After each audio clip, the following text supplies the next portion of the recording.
I hope so कि environment थोड़ा सा जोश वाला हो जाए, क्योंकि एरिथमिया सुनते सुनते हर कोई सो जाता होता है आमतौर पे।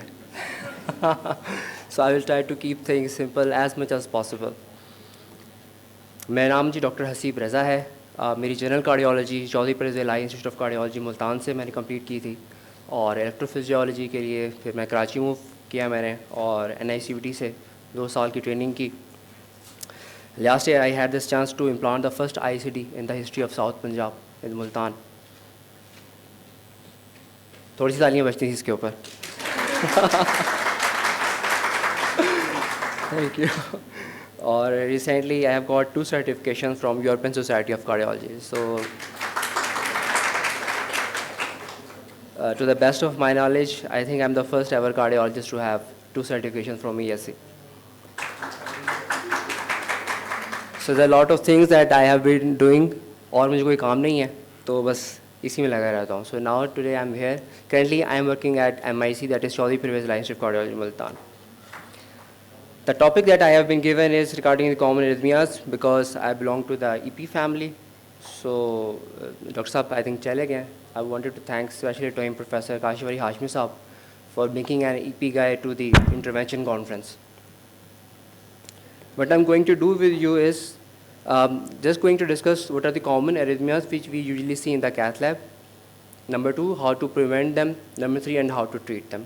I think itna overview ho jaye, this is more than sufficient in 10 minutes. So the common procedure performed in cath lab, cardiology की कोई भी प्रोसीजर कैथ लैब के बगैर हो नहीं सकती. चाहे आप EP में चले जाएं, इंटरवेंशन में चले जाएं, स्ट्रक्चरल हार्ट डिजीज़ में चले जाएं, सबको डिस्कस करना तो मुश्किल है, और EP तो बिल्कुल भी डिस्कस नहीं करनी.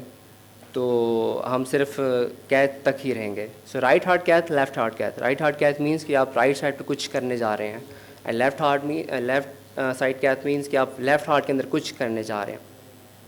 लेफ्ट हार्ट कैथ जो हमारे यहाँ मोस्ट कॉमनली होती है एडल्ट्स के अंदर, वो कोरोनरी एंजियोग्राफी है, स्टेंटिंग, PCI है, और फिर उससे रिलेटेड प्रोसीजर्स हैं, FFR है, OCT है, IOS है.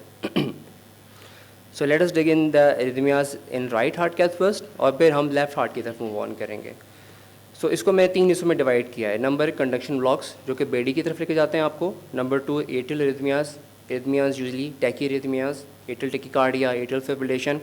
एंड नंबर 3 जिसकी हमें सबसे टेंशन होती है, वेंट्रिकुलर एरिथमियाज, यानी कि VT और VFib. So the most common conduction block जो आपको राइट हार्ट कैथ में मिलेगा वो राइट बंडल ब्रांच ब्लॉक मिलेगा. और उसकी रीज़न ये होती है क्योंकि जब आप कैथेटर को फेमरल वेन से गुजारते गुजारते, IVC से गुजारते गुजारते राइट एट्रियम में जाते हैं, और राइट एट्रियम से आपने जाना होता है राइट वेंट्रिकल में. As you dive in to right ventricle, तो उसका जो इंटरवेंट्रिकल सेप्टम है वहाँ पे राइट बंडल कुदरती तौर पे रन कर रहा होता है. So you somehow end up hitting that bundle, और जैसे आप उसको हिट करते हैं you end up having right bundle branch on the ECG. Nothing to worry, क्योंकि iatrogenic है, एक जस्ट बम्प आया है एडिमा की वजह से, आपको एक पिक्चर मिली है. जैसे ही एडिमा रिजॉल्व होगा with in minutes right bundle branch खुद ब खुद डिसअपियर हो जाएगा, आपको कुछ करने की ज़रूरत नहीं पड़ेगी. That is the good thing about it. अगर सॉरी अगर एक पेशेंट है उसको already left bundle branch block है suppose, and you have in the cath lab, you need to worry about it. Patient already आपके पास लेफ्ट बंडल ब्रांच ब्लॉक के साथ आया है और आपने उसको तोहफ़तन राइट बंडल ब्रांच दे दिया, so he will end up in complete heart block at that time. This is not good thing. तो जो भी patient left bundle branch block के साथ ECG पे आपके सामने है, तो आपके कान, आंखें, हर चीज़ विजिलेंट होना चाहिए, और जो प्राइमरी आपके ऑपरेटर्स हैं उनको भी आप वार्न कर सकते हैं कि सर इसका लेफ्ट बंडल ऑलरेडी है, so we have to take care of it. Next is the atrial arrhythmias, that is the tachyarrhythmias. Same catheter induce. जैसे ही आप राइट एट्रियम में जाके कैथेटर को हिट करेंगे, वहाँ पे APCs फेंकेगा. APCs के कपलेट्स आ सकते हैं, APCs के रन आ सकते हैं, एक non sustain run of atrial tachycardia भी चल सकता है उसके अंदर. गुड थिंग, कैथेटर इंड्यूस्ड है, no need to worry, it will resolve. Number 3, ventricular arrhythmias in right heart cath. Single PVC से लेकर नॉन सस्टेन्ड VT तक और सस्टेन्ड VT तक, you can have each of them. If you have sustained VT, yes this is something to worry about, कि VT के 4-5 runs चल गए हैं, आप देख रहे हैं मॉनिटर के ऊपर, एक PVC, दूसरी PVC, तीसरी, और वो जा नहीं रही है, you have to be vigilant. One thing that I want you to make sure कि कैथ लैब के अंदर सिर्फ प्राइमरी ऑपरेटर और सेकेंडरी ऑपरेटर का हक नहीं होता। जिस बंदे को जहाँ से बैठे हुए कोई भी चीज़ अब नॉर्मल नज़र आ रही है, आपकी ये जिम्मेदारी है, आप पर ये फ़र्ज़ है कि आप शाउट करें। नो वरीज, थोड़ी देर के लिए प्रोसीजर रुक जाएगा। एटलीस्ट अगर आपने सही शॉट आउट किया तो किसी मरीज़ की जान बच जाएगी। सो कभी भी शाई नहीं करना इस बारे में। ठीक हो गया जी। So there is a study जिसमें उन्होंने राइट हार्ट कैथ की मोर देन 4000 पेशेंट्स में 1947 से लेके 1963 तक, और इतनी हार्ट कैथ में उनको सिर्फ 2 VTs एंड 2 VFib के एपिसोड्स मिले।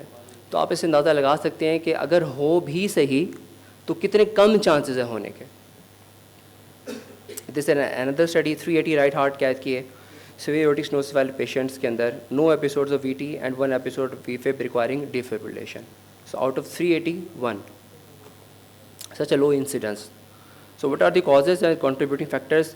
मायोकार्डियल इन्फार्क्शन हो सकता है राइट साइड का, सेप्टिक शॉक जिसका हार्ट से कोई लेना देना नहीं है but it can give you ventricular arrhythmias, pre existing cardiac condition हो सकती है, और prolong procedure time etcetera etcetera, lot of things इसके अंदर। So this is an overview about the right heart cath. In short, most of the things are catheter induced, जिसको आप खुद induce कर सकते हैं, कैथेटर विड्रॉ करके आप उसको ख़त्म भी कर सकते हैं। That is a good point. Now let's move to the dangerous side, left heart cath. Again 3 हिस्सों में डिवाइड किया है, conduction block, atrial arrhythmias and ventricular arrhythmias.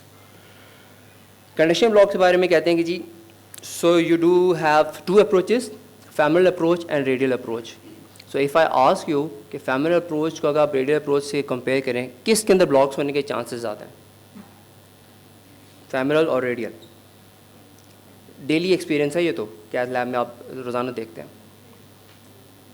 So the studies show के जो आपकी रेडियल अप्रोच है उसमें ज़्यादा चांसेस होते हैं, and the reason is this. So आपने पंक्चर किया, ये कैथेटर गया गया गया गया, और जब यहाँ से होके गुजरता है, सब क्लेवन के पास से होता हुआ हार्ट में जाता है, सॉरी, ब्रेकियोस्फेरिक ट्रंक के पास है, तो वहाँ पे अल्लाह ताला ने कीमो रिसेप्टर्स कुछ रखे हुए हैं जिनको अगर आप छेड़ेंगे तो पेशेंट ब्लॉक पे जाने की कोशिश कर सकता है। कैरोटिड हाइपर सेंसिटिविटी सिंड्रोम को भी आपने नाम सुना है। कैरोटिड बल्जेस होते हैं, अगर आप उनको छेड़ेंगे पेशेंट एकदम रेडी में जाना शुरू होता है, कंडक्शन ब्लॉक्स होने शुरू होते हैं।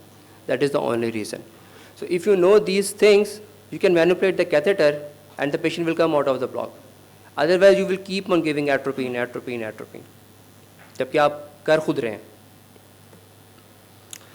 Direct toxicity of the contrast medium, contrast की बड़ी इंपॉर्टेंस है। Ionic, non ionic, large volume, high volume, ये सब चीज़ें एरिथमिया कॉज करती हैं।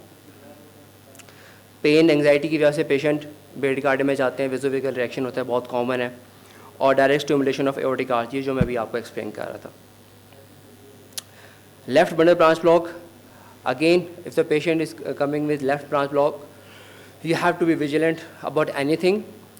The good thing about left bundle branch block, as we talk about the iatrogenic condition, जैसा मैंने आपको बताया कि जब आप राइट हार्ट पे कैथेटर लेके जाते हैं तो राइट बंडल पड़ा होता है, आप उसको हिट करेंगे और वो राइट बंडल हो जाएगा। अल्लाह ताला ने लेफ्ट बंडल ब्रांच को, थोड़ी सी ईपी की बात है लेकिन ये आपके काम आएंगी, लेफ्ट बंडल ब्रांच को अल्लाह ताला ने इस तरह से बनाया कि जैसे ही वो बंडल ऑफिस से निकलता है वो फ़ैन आउट हो जाता है। तो अगर आप किसी को कहें कि इन 5 उंगलियों में से इस वाली उंगली पे निशाना लगाए तो उसके लिए बड़ा मुश्किल काम है। लेकिन अगर मैं ये कहूँ कि जी मेरी मुट्ठी है, इतनी बड़ी मुट्ठी है, कहीं पे भी निशाना लगा दे, ये बड़ा आसान काम है। Right bundle is like this, easy to hit. Left bundle is like this, very difficult to hit. So अगर हो जाए ड्यूरिंग द प्रोसीजर, जो कि बहुत मुश्किल है होना, it is iatrogenic, just pull out the catheter, change the position and it will get relieved. और कमी हार्ट ब्लॉक, कोई राइट बंडल था पेशेंट को ऑलरेडी, आपने लेफ्ट बंडल कर दिया तो कमी हार्ट ब्लॉक में चला जाएगा patient. Atrial arrhythmias left heart cath पे 0.17 एफिब एंड एसवीटी रिकॉर्ड हुए। ये एक स्टडी है 5 to 50 के और एंजियोग्राफीज के अंदर, बहुत लो इंसिडेंस है इसका। Ventricular arrhythmia again single PVC से लेके नॉन सस्टेन वीटी और वीटी और vfib, anything can happen. You can not avoid it on the left side, क्योंकि जब आप जा ही रहे हैं लेफ्ट वेंट्रिकल में, हाउ इज़ इट पॉसिबल कि आप किसी पैपिलरी मसल को, किसी फाइबर को टच किए बगैर वापस आ जाएं। जैसे ही वो टच करेगा there will be a PVC. So I'm going to just skip it for the sake of time। और यहाँ पे आप देखें ये 2009 तक का डेटा इन्होंने दिया हुआ है। I don't know if you can see it और नॉट। तो 2009 तक का डेटा दिया हुआ है और वहाँ पे लिखा हुआ 0.1%, और जहाँ से ग्राफ शुरू हो रहा है वहाँ पे आप देखें तो 1.1%। So with the passage of time जो वेंट्रिकुलर एरिथमियाज की जो इंसिडेंस है वो कम हुई है। That is number 1 due to the hand expertise, number 2 realizing कि कंट्रास्ट की क्या अहमियत है, नॉन आयोनिक क्यों देना है, आइसोस्मोलर क्यों देना है, और उनकी वजह से हर चीज़ को जब आप ऐड अप करते जाएंगे तो आपका इंसिडेंस ऑफ एरिथमियाज कम होना शुरू हो जाता है। Okay, I think I am up. I will just take 1 minute and so conduction block, transient self-terminating. If there are symptoms, go for atropine or dopamine. Temporary pacing you can always use, call the EP team. Atrial arrhythmias, self-terminating, if persistent unstable, shock it. ACLS protocol हर जगह काम आएगा। और ventricular arrhythmias में PVCs non sustained है, कोई परेशानी की ज़रूरत नहीं है, ट्राई टू अवॉइड देम। और पेशेंट आपके हाथ से निकल रहा है तो डेफिनेटली आपने उसको कार्डियोवर्ट या शॉक करना है। Thank you so much.